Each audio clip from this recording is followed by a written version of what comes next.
हाँ तो बच्चों, आज हम शुरू करेंगे 12th क्लास फिजिक्स का फर्स्ट चैप्टर इलेक्ट्रोस्टैटिक्स। तो इलेक्ट्रोस्टैटिक्स को डिफाइन किस तरह से करते हैं? Electrostatics is the branch of physics which deals with charges and their properties when charges are at rest. Electric charge at rest produces only electric field. तो अगर charge हमारा मोशन में नहीं है, रेस्ट में है, तो सिर्फ क्या प्रोड्यूस करेगा? वो इलेक्ट्रिक फील्ड प्रोड्यूस करता है। लेकिन इलेक्ट्रिक चार्ज अगर मोशन में है, लेकिन मोशन कैसी होनी चाहिए? विदाउट एक्सेलरेशन, तो फिर वो इलेक्ट्रिक फील्ड भी प्रोड्यूस करेगा और साथ में मैग्नेटिक फील्ड भी प्रोड्यूस करेगा। लेकिन अगर इलेक्ट्रिक चार्ज मोशन में है और साथ में एक्सेलरेशन भी है, then it will produce electric field, magnetic field and electromagnetic waves. तो ये ध्यान रखेंगे आपको। तो हमें इस चैप्टर में पढ़ना है भाई इलेक्ट्रिक चार्जेस एट रेस्ट, और वो सिर्फ क्या प्रोड्यूस करेंगे? इलेक्ट्रिक फील्ड प्रोड्यूस करेंगे। ये हम जानते हैं कि कोई भी हमारे पास सब्सटेंस है, तो सब्सटेंस के अंदर क्या होते हैं? एटम्स होते हैं, और हर एक एटम जो बनता है वो इलेक्ट्रॉन्स, प्रोटॉन्स और न्यूट्रॉन्स से बनता है। न्यूक्लियस के अंदर प्रोटॉन्स और न्यूट्रॉन्स होते हैं, बाहर ऑर्बिट्स में इलेक्ट्रॉन्स हाई स्पीड से रिवॉल्व करते रहते हैं, मोशन में रहते हैं। तो जो इलेक्ट्रॉन का चार्ज होता है वो -1.6 10⁻⁻19 कूलम होता है। कूलम चार्ज की यूनिट है, जिसके बारे में इस चैप्टर में आगे डिटेल में हम पढ़ेंगे 1 कूलम कितना होता है। और मास ऑफ इलेक्ट्रॉन होता है 9.1 × 10⁻31 kg। तो इस चैप्टर में जो हमें डील करना है, चार्ज से डील करना है। और जब हमारा इंटरेक्शन होती है किन्हीं दो पार्टिकल्स के बीच में, किन्हीं दो सब्सटेंस के बीच में, तो प्रोटॉन और न्यूट्रॉन तो न्यूक्लियस में होते हैं, उनका ट्रांसफ़र नहीं होता, सिर्फ इलेक्ट्रॉन का ट्रांसफ़र होता है। तो मेन हम कॉन्सेंट्रेट करेंगे किसके ऊपर? इलेक्ट्रॉन के। इसलिए हमें इलेक्ट्रॉन का चार्ज और इलेक्ट्रॉन का मास ध्यान में रखना है। इलेक्ट्रिक चार्ज को डिफाइन करेंगे हम, the property of the matter due to which it can produce and experience electrical and magnetic effects. तो ऐसी प्रॉपर्टी को क्या कहेंगे? इलेक्ट्रिक चार्ज कहेंगे, जिसकी वजह से वो इलेक्ट्रिकल और मैग्नेटिक इफेक्ट्स को एक्सपीरियंस करता है और प्रोड्यूस करता है। इसी में साथ में ध्यान रखेंगे, द एक्सेस और deficiency of electrons in a body produces net charge on the body. तो अगर किसी ऑब्जेक्ट के अंदर डेफिशिएंसी या शॉर्टेज या कमी ऑफ इलेक्ट्रॉन्स है, तो इसका मतलब उसके ऊपर पॉजिटिव चार्ज डेवलप हो जाएगा। और किसी ऑब्जेक्ट के ऊपर अगर एक्स्ट्रा इलेक्ट्रॉन्स हैं, तो उसके ऊपर नेगेटिव चार्ज डेवलप हो जाएगा। जैसे यहाँ पे हम एग्जाम्पल से देख सकते हैं, हमारे पास ये दो ऑब्जेक्ट हैं, और इनिशियली दोनों ऑब्जेक्ट कैसी हैं? न्यूट्रल है। ऑब्जेक्ट 1 भी हमारी न्यूट्रल है, ऑब्जेक्ट 2 भी न्यूट्रल है। क्यों? क्योंकि ऑब्जेक्ट 1 में नंबर ऑफ प्रोटॉन्स और नंबर ऑफ इलेक्ट्रॉन्स इक्वल है। इसी तरह से ऑब्जेक्ट 2 में भी नंबर ऑफ प्रोटॉन्स और नंबर ऑफ इलेक्ट्रॉन्स इक्वल है। हमें पता है एक प्रोटॉन पर जितना चार्ज होता है उतना चार्ज एक इलेक्ट्रॉन पर भी होता है। तो जितना पॉजिटिव चार्ज होगा उतना ही नेगेटिव चार्ज होगा। तो दोनों ऑब्जेक्ट्स हमारी कैसी हैं? न्यूट्रल। इसके बाद हमने क्या किया? If some electrons are transferred from object 1 to object 2। अगर ऑब्जेक्ट 1 से कुछ इलेक्ट्रॉन्स ऑब्जेक्ट 2 में ट्रांसफ़र कर देंगे, तो ऑब्जेक्ट 1 में क्योंकि इलेक्ट्रॉन हमने निकाल दिए हैं, तो ऑब्जेक्ट 1 में नंबर ऑफ इलेक्ट्रॉन्स कम हो जाएगा और नंबर ऑफ प्रोटॉन ज़्यादा हो जाएगा। नंबर ऑफ प्रोटॉन्स का मतलब पॉजिटिव चार्ज ज़्यादा हो जाएगा। तो ऑब्जेक्ट 1 हमारी पॉजिटिवली चार्ज हो जाएगी due to deficiency of electrons. और ऑब्जेक्ट 2 में हमारे एक्स्ट्रा इलेक्ट्रॉन्स चले गए हैं, तो ये हमारी नेगेटिवली चार्ज ऑब्जेक्ट हो जाएगी due to excess of electrons. तो ध्यान रखेंगे, जहाँ पे एक्सेस ऑफ इलेक्ट्रॉन्स होंगे वो ऑब्जेक्ट हमारी कैसी होगी? Negatively charge. और जहाँ से इलेक्ट्रॉन चले जाएंगे वहाँ पे डेफिशिएंसी ऑफ इलेक्ट्रॉन्स हो जाएगी, तो वो ऑब्जेक्ट हो जाएगी हमारी पॉजिटिवली चार्ज। तो वही हमने यहाँ पे कहा है, positive charge when a matter has more number of protons than electrons, then it has net positive charge. It is caused due to deficiency of electrons. और नेगेटिव चार्ज में हम कहेंगे when a matter or object has more number electrons than the protons, then it has negative charge. इसके अलावा हमें ये भी ध्यान रखना है भाई यहाँ पर कि जो हमारा like charges repel and unlike charges क्या करते हैं? हमारे अट्रैक्ट करते हैं। जैसे लाइक चार्जेस का मतलब नेगेटिव चार्ज को रिपेल करेगा, पॉजिटिव चार्ज को रिपेल करेगा, और अनलाइक चार्जेस अट्रैक्ट। इसका मतलब एक नेगेटिव चार्ज एक पॉजिटिव चार्ज को क्या करेगा? ऑलवेज अट्रैक्ट करेगा। उसके बाद यूनिट ऑफ चार्ज की बात करें, तो जो ऐसा यूनिट इलेक्ट्रिक चार्ज की है वो कूलम है, उसको डिनोट करेंगे हम C से। इसको आगे हम डिटेल में स्टडी करने वाले हैं इसी चैप्टर में। जो स्मॉल यूनिट या CGS यूनिट ऑफ चार्ज होती है वो होती है स्टैट कूलम, जिसको शॉर्ट में क्या कहेंगे? ESU, electrostatic unit of charge भी बोलते हैं इसको। तो 1 ESU इज इक्वल टू कितना होता है 3.36 इंटू 10⁻10 कूलम। तो न्यूमेरिकल के पॉइंट ऑफ व्यू से ये हमें यूनिट कन्वर्शन ध्यान रखना है। इसके अलावा दूसरी छोटी यूनिट जो होती है इलेक्ट्रिक चार्ज की भाई, तो एक होती है हमारे पास मिली कूलम। तो 1 मिली कूलम कितना होता है 10⁻³ कूलम। इसी तरह से जो हमारे पास ये 1 माइक्रो कूलम है, ये होता है 10⁻6 कूलम। 1 नैनो कूलम होता है 10⁻9 कूलम। 1 पिको कूलम होता है 10⁻12 कूलम। और इसी को 1 माइक्रो कूलम भी कहते हैं, ये भी 10⁻12 कूलम होता है। और जो हमारा ये ESU ऑफ चार्ज है भाई 3.36 10⁻10 कूलम, इसको फ्रैंकलिन भी कहा जाता है। ध्यान रखेंगे ये हमारी स्मॉलेस्ट यूनिट ऑफ चार्ज है और इसी को क्या बोलते हैं फ्रैंकलिन में। तो कभी एक नंबर में क्वेश्चन पूछा जा सकता है भाई। उसके बाद एक और बड़ी यूनिट जो होती है इलेक्ट्रिक चार्ज की, वो होती है हमारी फैराडे। तो फैराडे क्या होता है, तो charge of 1 mole of electrons. तो 1 मोल ऑफ इलेक्ट्रॉन का अगर चार्ज आप कैलकुलेट करेंगे तो वो कितना आएगा 96500 कूलम के अराउंड अप्रॉक्सीमेटली। तो इसको क्या कहा जाता है 1 फैराडे ऑफ चार्ज कहा जाता है। हमें पता है एक इलेक्ट्रॉन का चार्ज कितना होता है, हमें भी पता है कि 1 मोल में कितने नंबर ऑफ इलेक्ट्रॉन्स होंगे। तो हम ये चार्ज इजीली कैलकुलेट कर सकते हैं। कैसे कर सकते हैं ध्यान देंगे ज़रा। हमें पता है चार्ज ऑन 1 इलेक्ट्रॉन, ये भी हमने देखा कितना 1.6 10⁻19 कूलम होता है। और हमें भी पता है 1 मोल में कितने इलेक्ट्रॉन होते हैं, ये होते हैं हमारे पास 6.02 10⁻23 इलेक्ट्रॉन्स। तो अगर 1 मोल में हमें चार्ज पता करना हो, therefore charge in 1 mole of electrons, तो ये कितना हो जाएगा भाई 1 इलेक्ट्रॉन के चार्ज को 1 मोल में जितने इलेक्ट्रॉन्स होंगे उससे मल्टीप्लाई करेंगे हम। तो ये हमारा कैलकुलेट करने के बाद जो नंबर आएगा यही कितना आएगा 96500 कूलम के अराउंड आएगा। तो यही हमने यहाँ पे कहा है कि 1 फैराडे कितना होता है 96500 कूलम। उसके बाद प्रॉपर्टीज़ ऑफ इलेक्ट्रिक चार्ज। तो पहली प्रॉपर्टी है charge is always associated with मास, क्योंकि हमें पता है चार्ज कब आएगा जब इलेक्ट्रॉन या तो किसी बॉडी से बाहर जाएंगे या किसी बॉडी के अंदर आएंगे। तो जब इलेक्ट्रॉन बाहर जाएगा तो कुछ ना कुछ मास भी जाएगा, और जब किसी ऑब्जेक्ट के ऊपर इलेक्ट्रॉन बाहर से आएंगे तो ऑब्वियस है कुछ ना कुछ मास भी आएगा, क्योंकि इलेक्ट्रॉन का कुछ ना कुछ मास भी होता है, हालांकि वो बहुत स्मॉल मास होता है।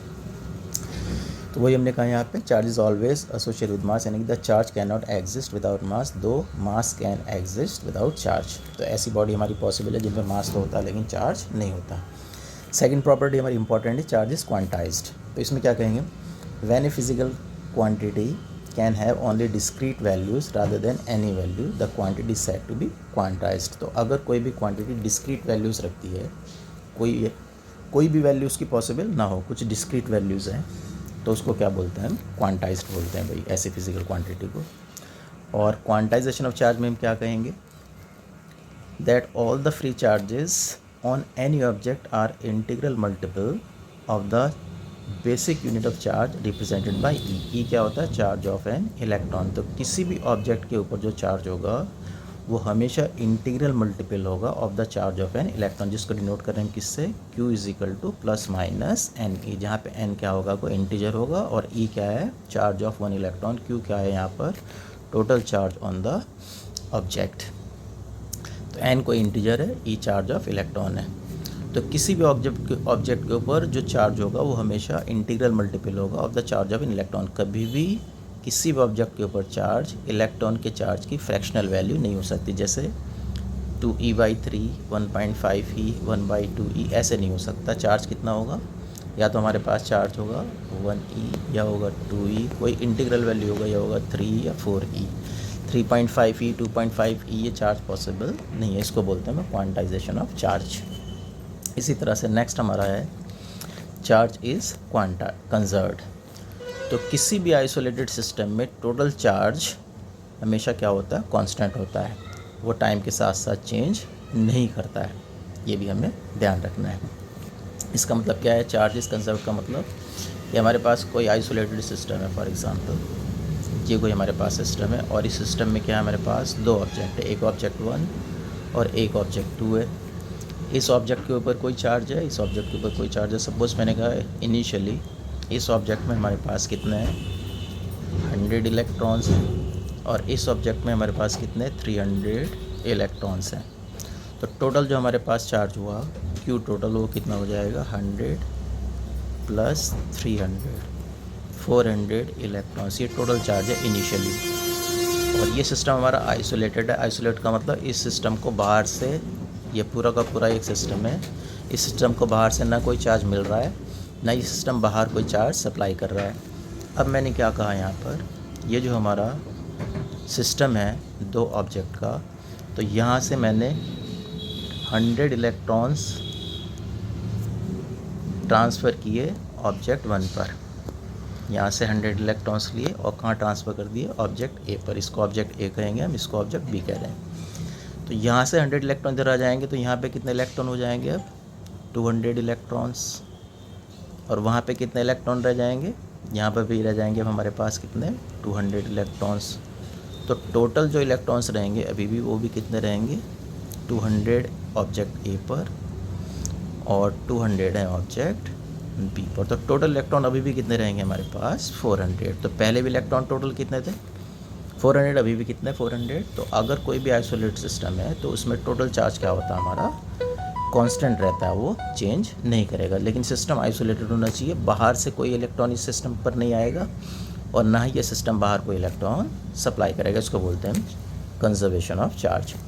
नेक्स्ट 4 पॉइंट में हमने कहा चार्ज इज़ स्केलर क्वांटिटी। जो स्केलर का मतलब इसमें हम कोई वेक्टर लॉ ऑफ एडिशन या कोई वेक्टर क्वांटिटी की तरह चार्ज को हम ट्रीट नहीं करेंगे भाई। 5th हमारा पॉइंट है चार्ज इज ट्रांसफरेबल। तो charge can be transferred from one body to another body when a charge body is placed in contact with another body. तो अगर दो बॉडी को हम क्या करेंगे, रब करते हैं एक दूसरे के साथ या एक बॉडी को दूसरे बॉडी के कॉन्टैक्ट में रखते हैं तो चार्ज हमारा ट्रांसफ़र हो सकता है, क्योंकि चार्ज इलेक्ट्रॉन्स की फॉर्म में ट्रांसफ़र होता है और हमने देखा अभी कि इलेक्ट्रॉन्स एक बॉडी से दूसरी बॉडी के ऊपर ट्रांसफ़र किए जा सकते हैं। इसी तरह से जो बॉडी इलेक्ट्रॉन ट्रांसफ़र करेगी उसका मास डिक्रीज़ हो जाएगा और जो बॉडी इलेक्ट्रॉन्स गेन करेगी उसका मास में थोड़ा सा इंक्रीज़ हो जाएगा। जितना इलेक्ट्रॉन का मास होगा उसके equivalent. For example initial mass of the object हमारा कितना कैपिटल M है और मास ऑफ एन इलेक्ट्रॉन कितना ME है। तो एन इलेक्ट्रॉन का मास कितना हो जाएगा, N इंटू ME। ये मास ऑफ N इलेक्ट्रॉन्स हो जाएगा, ये ध्यान रखेंगे भैया। इसी तरह से mass of object 1 after removal of N electrons. तो पहले मास कितना था M, कितने इलेक्ट्रॉन चले गए N इंटू ME। तो ये इसमें से माइनस कर देंगे, ये हमारा फाइनल मास होगी ऑब्जेक्ट 1 का जब वहाँ से N इलेक्ट्रॉन रिमूव हो जाएंगे। और ये इलेक्ट्रॉन रिमूव होकर कहाँ गए, ऑब्जेक्ट 2 पर। तो mass of object 2 after gaining N electrons कितना हो जाए, M तो पहले था और कितने गेन कर लिए उसने N इलेक्ट्रॉन, तो N इंटू ME। ये मास वो गेन कर लेगा क्योंकि ये मास किसका है, N इलेक्ट्रॉन का मास है ये वाला। तो ये मास एक्स्ट्रा हो जाएगा ऑब्जेक्ट 1 पर, तो इसे ऐड कर दिया जाएगा। तो जितना मास का डिक्रीज़ आएगा ऑब्जेक्ट 1 के मास में उतना इंक्रीज़ आएगा ऑब्जेक्ट 2 के मास में। नेक्स्ट हमारी प्रॉपर्टी है चार्ज की, चार्ज इज़ इनवेरिएंट। इसका मीनिंग ये है कि चार्ज फ्रेम ऑफ रेफरेंस पर डिपेंड नहीं करता। इस तरह स्पीड चेंज होने के साथ साथ चार्ज की वैल्यू में कोई चेंज नहीं आएगा। अब देखो इसी पे हम जो हमने प्रॉपर्टीज़ पढ़ी हैं इस पे बेस्ड एक न्यूमेरिकल सॉल्व करते हैं। क्वेश्चन देखो कह रहा है how many electrons must be removed from a metal so as to leave it with a positive charge of 6.4 into 10⁻17 coulomb. तो ये कह रहा है कितने इलेक्ट्रॉन आपको रिमूव करने चाहिए किसी मेटल से जिससे कि इसके पास कितना चार्ज आ जाए, पॉजिटिव चार्ज आ जाए। तो अभी हमने क्वांटाइजेशन ऑफ चार्ज में फार्मूला पढ़ा था कि total charge on any object कितना होता है, Q is equal to N into e. Plus minus n e होता तो चार्ज अगर पॉजिटिव होगा तो NE लेंगे, चार्ज अगर हमारा नेगेटिव होगा तो माइनस NE लेते हैं भाई। तो टोटल चार्ज यहाँ पर कितना है क्वेश्चन में 6.4 10⁻17 कूलम है। N नंबर ऑफ इलेक्ट्रॉन्स हमें कैलकुलेट करने हैं कि कितने इलेक्ट्रॉन रिमूव करने होंगे हमें, और चार्ज ऑन वन इलेक्ट्रॉन कितना होता है 1.6 10⁻19 कूलम होता है। तो ये 10⁻19 से ये 17 है यहाँ पर, तो ये -17 अगर यहाँ से करेंगे तो कितने बचे हैं 10⁻2 यहाँ पर बचेगा भाई। तो हमारे पास कितना हुआ ये 1.6 से ये कितना 4 टाइम्स चला जाएगा, तो n इज़ इक्वल टू आ जाएगा हमारे पास 4, और ये 10 टू द पावर इधर आकर क्या हो जाएगा, पॉजिटिव हो जाएगा। तो n की वैल्यू कितनी आ गई, 400 इलेक्ट्रॉन्स। तो इतने इलेक्ट्रॉन आपको रिमूव करने होंगे किसी ऑब्जेक्ट से, तो उसके ऊपर चार्ज कितना आएगा, 6.4 10 to the power minus 17 coulomb आ जाए। तो इतने इलेक्ट्रॉन्स आपको क्या करने होंगे, रिमूव करने होंगे भाई। तो इस तरह से क्वेश्चन, सिंपल क्वेश्चन हैं, डायरेक्ट फार्मूला बेस पर हम सॉल्व कर सकते हैं। ध्यान में ये रखना है, n हमेशा क्या आएगा, कोई इंटीग्रल वैल्यू आएगी, इंटीजर आएगा। अगर ये इंटीजर नहीं आता है तो क्वेश्चन में कुछ ना कुछ हमारी प्रॉब्लम है, क्वेश्चन सही नहीं है। इसी तरह का देखो एक क्वेश्चन कह रहा है, which of the following charges are not possible. तो ये भी क्वांटाइजेशन ऑफ चार्ज वाले फार्मूला पर बेस्ड है। तो पहला पार्ट जैसे इसने कहा, यहाँ पर फार्मूला यूज़ करेंगे हम वही, Q is equal to plus minus n into e. Charge हमारे पास कितना है, 3.2 10 to the power minus 19 coulomb, और n हमें कैलकुलेट करना है। चार्ज ऑफ 1 इलेक्ट्रॉन कितना था, 1.6 10 to the power minus 19 coulomb. तो ये 6 पॉइंट से कितने 2 टाइम्स चला जाएगा, और ये हमारा हो जाएगा कैंसिल। तो n की वैल्यू कितनी आ गई, 2। तो n2 कितना है हमारे पास, यानी 2 क्या है, इंटीग्रल वैल्यू है, इंटीजर है ये। और हमें पता है n हमेशा क्या होना चाहिए, ऑलवेज इंटीजर होना चाहिए। तो ये n की वैल्यू आ गई। तो ये चार्ज हमारा क्या है, फिर पॉसिबल है। तो चार्ज 3.2 10 टू माइनस 19 कूलम, क्योंकि हमें n की एक इंटीग्रल वैल्यू दे रहा है, तो ये चार्ज हमारा पॉसिबल है। इसी तरह से सेकंड क्वेश्चन है हमारा, चार्ज कितना है, -4.8 10 टू माइनस 19। तो सेकंड पार्ट को देखते हैं। फॉर्मूला वही है, Q is equal to n into e. Charge हमारे पास इस बार -4.8 10 टू पावर माइनस 19 कूलम। तो यहाँ भी क्या लेंगे, -n ई ले लेंगे, इस बार नेगेटिव चार्ज है तो -n into 1.6 10 to power minus 19 coulomb. ये हमारा हो जाएगा कैंसिल, और 16 से कितना चला जाएगा, ये 16 3 ज़ा 48। तो n की वैल्यू माइनस से माइनस कैंसिल हो जाएगा, तो n हमारा आ जाएगा यहाँ पर 3। तो इंटीग्रल वैल्यू है फिर, तो n फिर इंटीजर आया, तो ये चार्ज भी हमारा पॉसिबल है। तो चार्ज किसी ऑब्जेक्ट पर -4.8 10 टू माइनस 19 कूलम भी एग्जिस्ट करेगा, क्योंकि n यहाँ भी कितना आ रहा है, इंटीजर आ रहा है। इसी तरह से थर्ड पार्ट और फोर्थ पार्ट भी हम कैलकुलेट कर सकते हैं। थर्ड पार्ट और कैलकुलेट करके देख लेते हैं भाई। फोर्थ पार्ट आप उसी तरह से सॉल्व करेंगे। तो Q is equal to n into e. Charge हमारे पास कितना है इस बार, 3 into 10 to the power minus 19 coulomb. n हमें कैलकुलेट करना है कि इंटीजर आता है या नहीं आता है। अगर इंटीजर आता है तो चार्ज पॉसिबल है, नहीं आता तो चार्ज पॉसिबल नहीं है। अब यहाँ पे हमें क्लियर दिखाई दे रहा है, तो कैंसिल हो जाएगा। तो n की वैल्यू कितनी आ जाएगी, 3/1.6, जो कि इंटीग्रल वैल्यू नहीं है, तो नॉट एन इंटीजर। और इंटीजर नहीं है तो इसका मतलब ये जो चार्ज है हमारे पास 3 into 10 to power minus 19 coulomb, जो क्वेश्चन में गिवन है आपको, ये चार्ज पॉसिबल नहीं है, क्योंकि n की इंटीग्रल वैल्यू नहीं दे रहा है। तो therefore charge 3 into 10 to power minus 19 coulomb is not possible on any object, क्योंकि हमने पहले ही पढ़ा है क्वांटाइजेशन चार्ज में कि जो चार्ज होगा किसी भी ऑब्जेक्ट के ऊपर वो इंटीग्रल वैल्यू ऑफ इलेक्ट्रॉन के बराबर होगा, और ये इंटीजर नहीं आ रहा है भाई, तो ये चार्ज पॉसिबल नहीं है। इस तरह से फोर्थ पार्ट को आप अपने आप सॉल्व करेंगे। नेक्स्ट क्वेश्चन है हमारा, what will happen to the radius of a soap bubble when it is given a positive charge. तो सपोज हमारे पास कोई ये सोप बबल है, कोई ना कोई इसकी रेडियस होगी, इसको हमने क्या दिया, कोई पॉजिटिव चार्ज अप्लाई किया Q। तो पॉजिटिव चार्ज क्या करेगा, इस सोप बबल के जो सरफेस है इसके ऊपर क्या हो जाएगा, यूनिफॉर्मली डिस्ट्रीब्यूट हो जाएगा। तो सरफेस का हर एक पार्ट क्या है हमारा, पॉजिटिवली चार्ज है। तो ये भी पॉजिटिवली चार्ज है, ये भी पॉजिटिव चार्ज है, ये भी पॉजिटिवली चार्ज है, ये भी पॉजिटिवली चार्ज है। तो एक पॉजिटिव पार्ट दूसरे पॉजिटिव पार्ट को क्या करेगा, रिपेल करेगा, और इस रिपल्शन की वजह से इसका जो साइज़ है थोड़ा सा वो क्या होगा, इंक्रीज़ कर जाएगा। तो आंसर क्या होगा हमारा, रेडियस विल इंक्रीज़। ध्यान रखेंगे, चाहे आप नेगेटिव चार्ज दें तो भी यही होने वाला है, पॉजिटिव चार्ज देंगे आप तो भी यही इफेक्ट होने वाला है। नेक्स्ट क्वेश्चन हमारा है, calculate the number of electrons in 1 coulomb and 3 coulomb of charge. तो 1 कूलम सॉल्व कर देते हैं। 3 कूलम आप उसी तरह से सॉल्व करेंगे। फार्मूला हमारे पास फिर वही है, Q इज़ इक्वल टू कितना होता है n इंटू, जब भी नंबर ऑफ इलेक्ट्रॉन्स की बात करेंगे हम तो क्वांटाइजेशन ऑफ चार्ज वाला प्रिंसिपल हम यूज़ करेंगे। तो चार्ज कितना दिया फर्स्ट पार्ट में उसने 1 कूलम, नंबर ऑफ इलेक्ट्रॉन्स हमें कैलकुलेट करने हैं। 1 इलेक्ट्रॉन का चार्ज होता है 1.6 10⁻⁻19 कूलम। तो यहाँ से n हो जाएगा 1/1.6 और ये 10⁻⁻19 कूलम। इसको आगे सिंप्लीफाई करेंगे तो ये न्यूमरेटर में जाकर कितना हो जाएगा +19 हो जाएगी पावर, और ये नीचे 1.6। इसको और सॉल्व करें 10⁻⁻19 से मैं 10 यहाँ पर ले लेता हूँ तो कितना बचेगा 10⁻18 बचेगी पावर।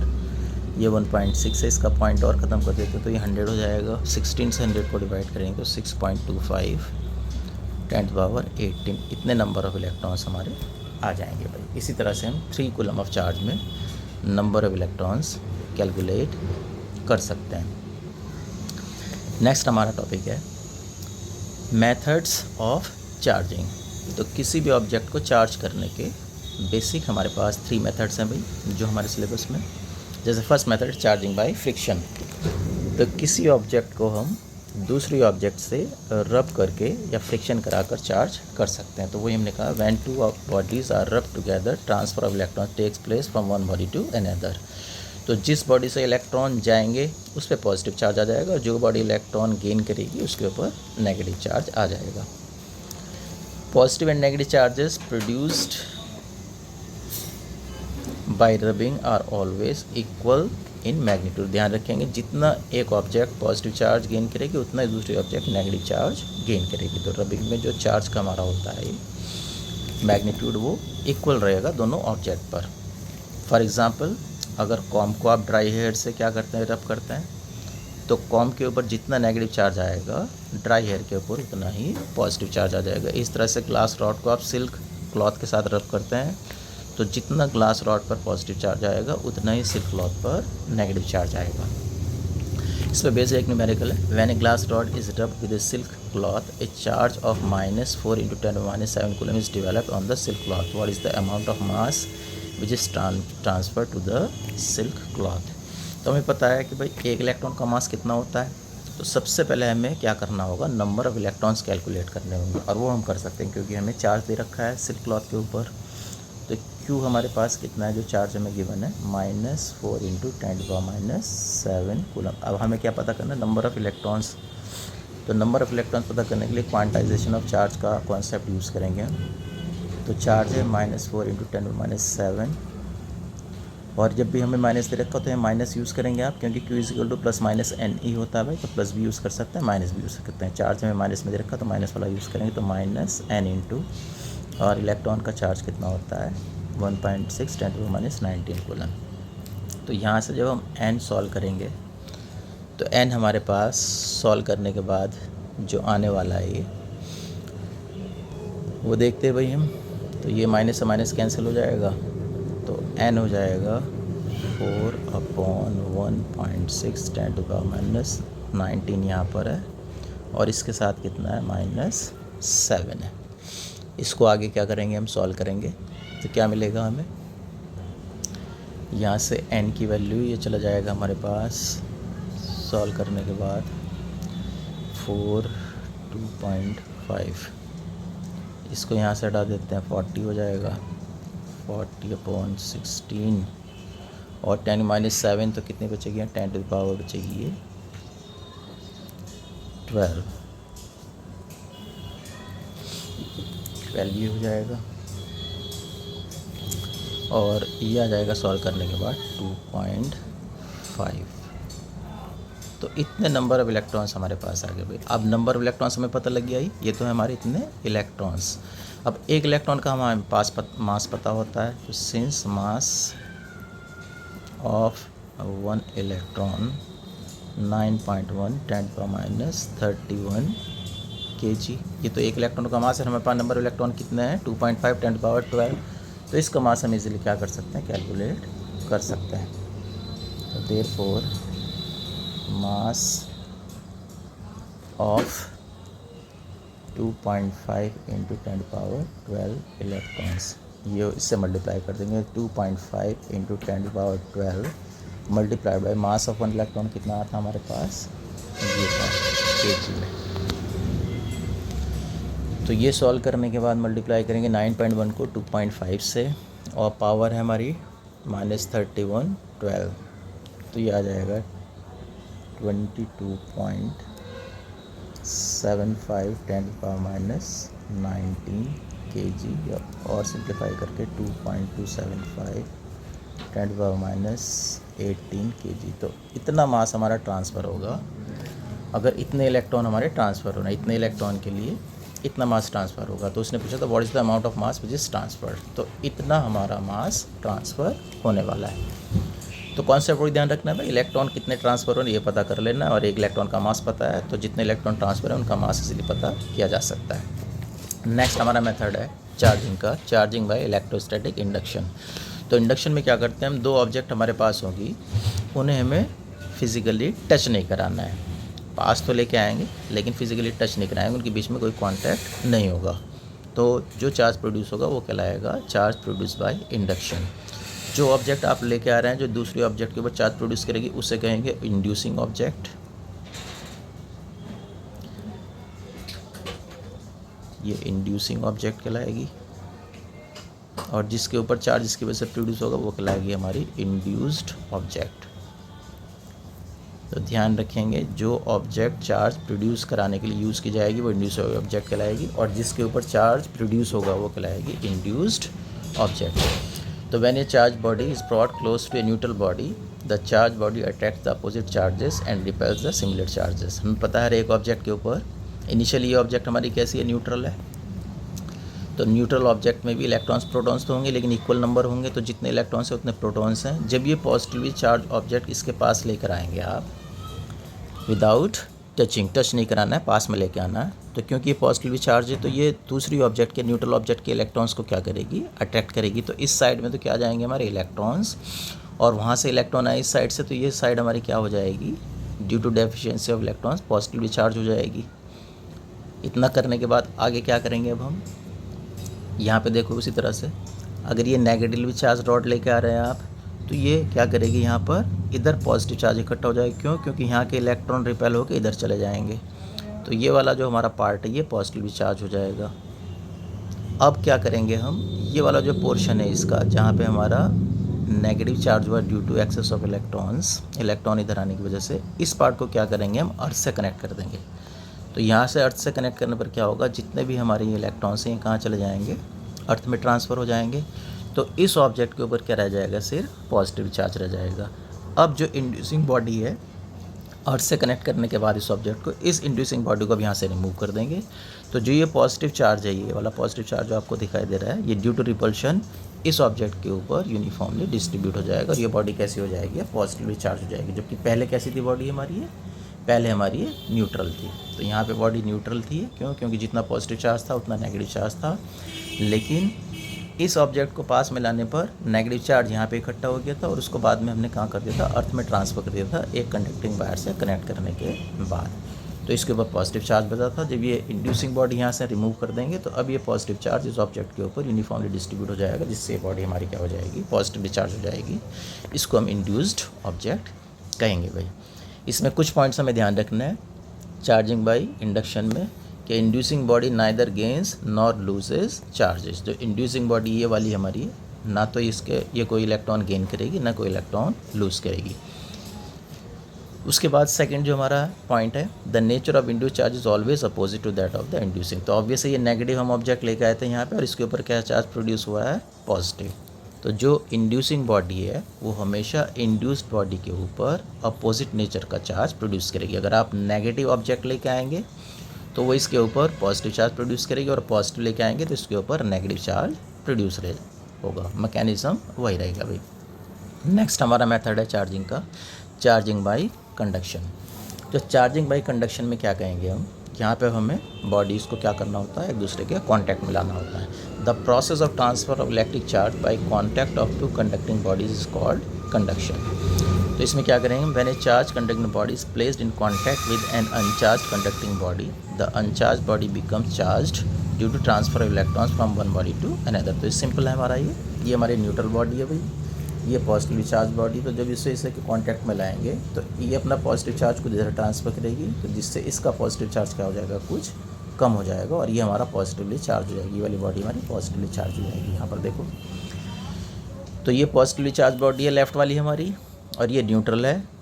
तो ये पॉजिटिवली चार्ज बॉडी इसके इलेक्ट्रॉन्स को क्या करेगी, अट्रैक्ट करेगी। तो कुछ इलेक्ट्रॉन का यहाँ से फ्लो होगा, इधर की तरफ इलेक्ट्रॉन आएंगे। तो जब इलेक्ट्रॉन इधर आएंगे तो यहाँ से कुछ इलेक्ट्रॉन कम हो जाएंगे। पहले इलेक्ट्रॉन पॉजिटिव चार्ज के इक्वल थे, अब यहाँ पे इलेक्ट्रॉन कम हो जाएंगे, तो ये बॉडी कैसी हो जाएगी, हमारी पॉजिटिवली चार्ज हो जाएगी due to transfer of electrons from this object.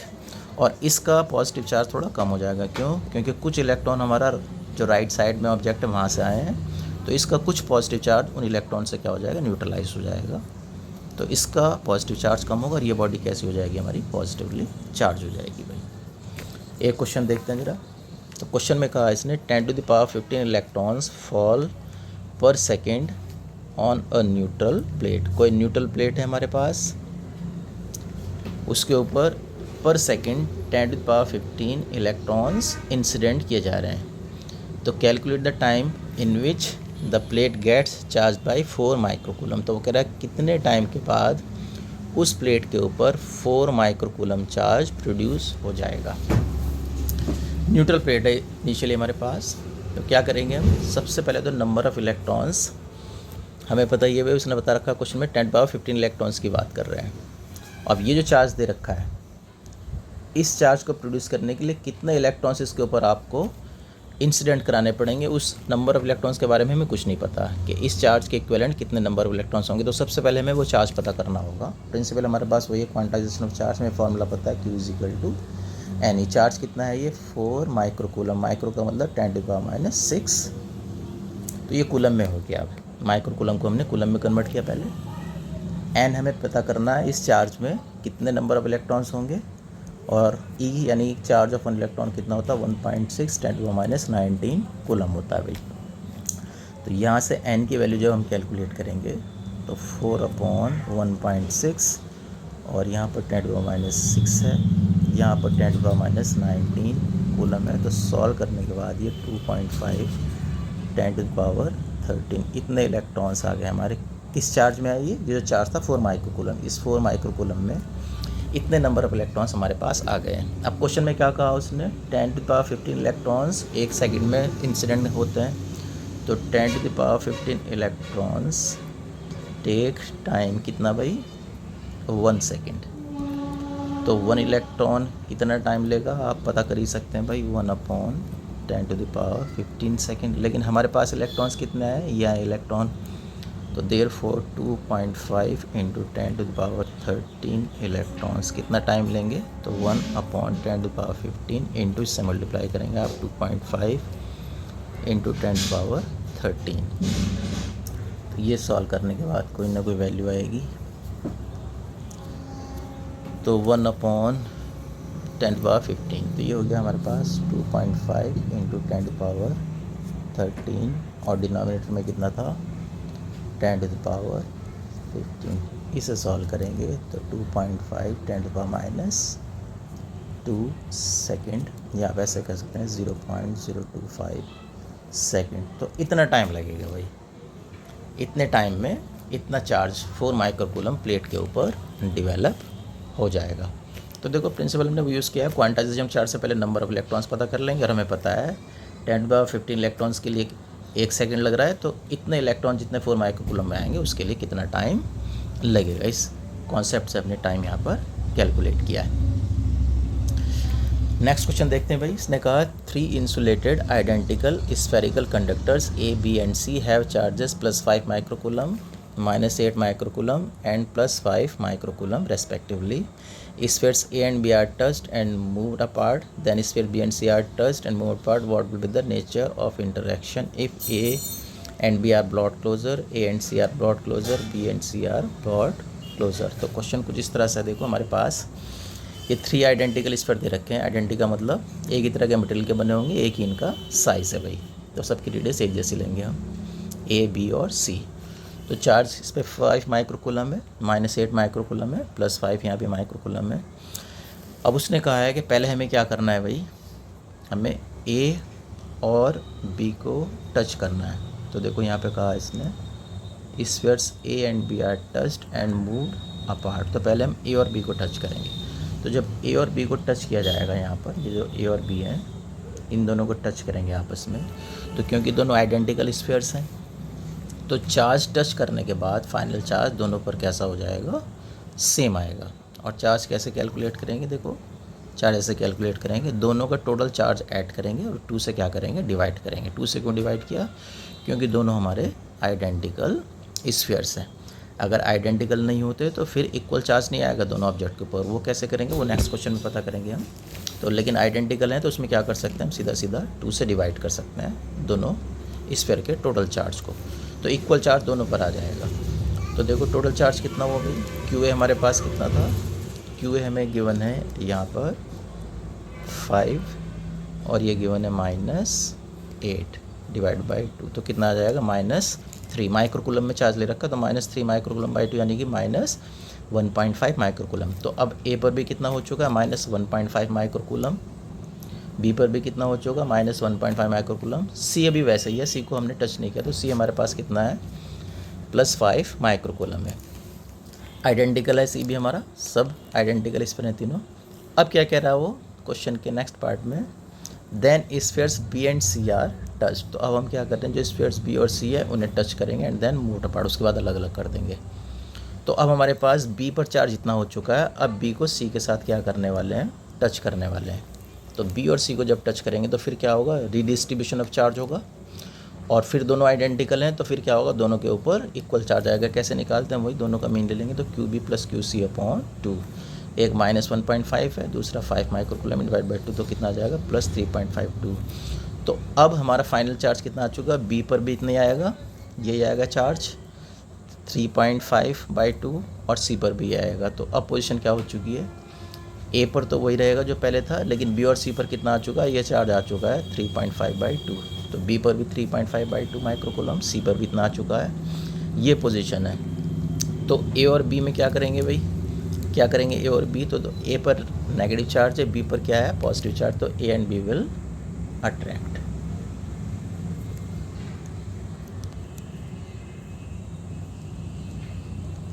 उसके बाद ए एंड सी, तो ए और सी पे भी अपोजिट चार्ज है, तो ये भी क्या करेंगे, एक दूसरे को अट्रैक्ट करेंगे। और बी और सी की बात करें तो बी और सी दोनों में पॉजिटिव चार्ज है, तो दे विल रिपेल। तो इस तरह से क्वेश्चन क्या कर सकते हैं, सॉल्व कर सकते हैं भाई। तो कॉन्सेप्ट हमें ध्यान रखना है, कॉन्सेप्ट है क्या, उसी कॉन्सेप्ट को यूज़ करके किसी इस तरह का कोई भी क्वेश्चन सॉल्व कर सकते। ध्यान ये रखना है, अगर आइडेंटिकल स्फीयर्स हैं तो चार्ज इक्वल डिस्ट्रीब्यूट होगा टच करने के बाद दोनों स्फीयर पर, लेकिन आइडेंटिकल नहीं है तो कैसे करेंगे, उसमें थोड़ा सा कॉन्सेप्ट हमारा चेंज हो जाएगा। तो नेक्स्ट क्वेश्चन में देखते हैं, हमने कहा 2 insulated spherical conductors A and B have radii r and r. Both have charge 5 millicoulomb each. If they are touched and moved apart, calculate the new charge on both the spheres. तो एक हमारे पास first sphere है A और second sphere को कहा हमने B। इसके ऊपर रेडियस कितनी है r और चार्ज है 5 मिलीकूलम, दूसरे की रेडियस 3r, लेकिन चार्ज यहाँ भी कितना हमारे पास 5 मिलीकूलम ही है। अब इसने कहा कि इन दोनों को क्या करना है, हमें टच करने के बाद फिर अलग अलग कर देना है। तो चार्ज न्यू चार्ज जो आएगा दोनों पर वो कितना कितना आएगा। तो हमने क्या कहा, let initial charge on sphere A कितना है हमारे पास, क्यू ए है सपोज, और ऑन स्फीयर बी ये कितना है, इसको मान लेते हैं क्यू बी। इसी तरह से जो रेडियाई है हमारे पास, रेडियस ऑफ ए, इसको मान लेते हैं हम क्यू ए, जो कि हमें कितना दे रखा है, आर दे रखा है। और इसी तरह रेडियस ऑफ बी कितनी मान लेते हैं, क्यू बी से डिनोट कर देते हैं, जो कि कितनी दे रखी है हमें, 3r दे रखी है भाई क्वेश्चन में। उसके बाद टच करने के बाद क्या होगा, ये तो इनिशियल हो गया। अब after touching spheres A and B तो क्या होने वाला वो हमें देखना है। इस बार साइज़ हमारे कैसे हैं, दोनों स्फीयर के डिफरेंट है, तो क्या ध्यान रखना है, कॉन्सेप्ट क्या है। तो सपोज टच करने के बाद चार्ज कितना हो जाता है, क्यू ए डैश हो जाता है पहले वाले स्फीयर पर, फाइनल चार्ज है ये। तो कैसे निकालेंगे इसको, तो इस बार रेडियस क्योंकि अलग अलग है तो क्यू ए डैश पे कितना चार्ज आएगा, रेडियस लेंगे न्यूमरेटर में ए की आर ए अपॉन टोटल, दोनों की रेडियस ली जाएगी r A plus r B into q total. Total charge का मतलब पता ही है आपको, q A plus q B. तो ऐसे भी लिख सकते हैं इसको, r A upon r A plus r B. Q total का मतलब q A plus q B. इसी तरह से जो क्यू बी डैश आएगा यानी टच करने के बाद सेकेंड स्फीयर पे जो चार्ज आने वाला वो कितना हो जाएगा, इस बार रेडियस लेंगे न्यूमरेटर में कितनी, r B upon r A plus r B, और यहाँ पर तो वही रहेगा टोटल चार्ज कितना है, q A plus q B. तो इस वाले फॉर्मूले से क्या करेंगे, अब हम चार्ज पता करेंगे भाई दोनों के ऊपर। तो यहाँ पे वैल्यू पुट कर सकते हैं भाई। हमारे पास पहले वाली की रेडियस कितनी थी, आर, देखो यहाँ पे रेडियस कितनी है, ये आर है और इसकी कितनी है 3r। तो यहाँ पे r प्लस 3r आ जाएगा, और q A plus q B, तो क्यू ए कितना था 5 है दोनों पर, तो 5 कितना हो जाएगा, ये 10 मिली कूलम हो जाएगा। तो ये हो गया इस बार हमारे पास r अपॉन 4r इंटू 10, तो r से r कैंसिल हो जाएगा ये, तो 10/4 मिली कूलम आ जाएगा। और यहाँ पर कितना आ जाएगा, यहाँ रखेंगे आप 3r अपॉन 4r टोटल हो जाएगा, और ये फील्ड कितना आ जाएगा 10, तो ये कैंसिल हो जाएगा, तो 3/4 इंटू 10 मिली कूलम था। तो इस तरह से चार्ज आप कैलकुलेट कर सकते हैं। अगर रेडियाई कैसी हैं, डिफरेंट हैं और सेम है तो वो बहुत इजी हो जाता है। तो इससे आगे का पार्ट भाई हम नेक्स्ट क्लास में डिस्कस करेंगे, इसको आप ध्यान से देख लें। और